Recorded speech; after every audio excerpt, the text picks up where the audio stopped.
Ito ba, Dok, itong tumor na ito ay maaaring mauwi sa endometrial cancer? O magkaiba and itong no. dalawang to? Yes and no. Okay. Yes and no. A small portion of myoma, sabi nga natin, more than 90% of it is benign. A small portion pwedeng mauwi into leiomyosarcoma. It's a form of cancer sa matris. Pero ibang uri naman kasi yung tinatawag na uterine o endometrial carcinoma. Iba pinanggagalingan nun, maaaring hindi galing sa myoma. Kumbaga, direct na nagkaroon siya ng cancer. Mhm.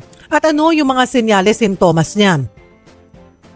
Well, when we say cancer, whatever form and kind and where it is, halimbawa, tumubo man ito sa matris, ovaryo man o ibang parte ng katawan, normally, nangangayayat ang isang tao dahil hindi na pagkakakain, walang gana.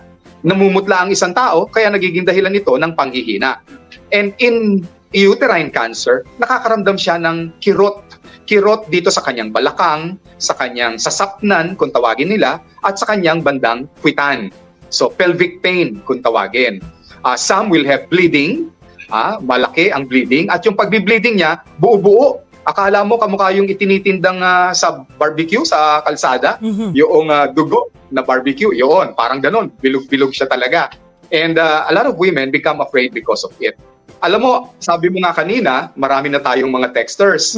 Alam mo ba, baka mamaya isa doon sa texter natin ay buntis. Kasi kahit pala buntis, pwedeng magkaroon ng myoma. Oh. In fact, itinutulak ng bukol yung bata, kaya may mga ibang buntis na papanganak ng mas maaga.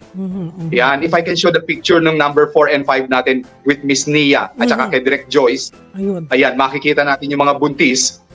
Itinutulak yung bata nung myoma mismo. O minsan yung bata, nasisikipan na kasi marami siya doong kasama na mga bukol-bukol pa. Oh, nakaka-apekto ba yun sa baby, Yeah. Doc? Well, I would say so. Kasi imaginein mo naman, Sumisikip. ang sikip-sikip ng kwarto mo, tapos may nakikisali pa sa'yo. Naalala mo ba yung sinabi ni Maricel? Maricel. Ayaw ko nang masikip. Ayaw ko nang Ng maputik. putik.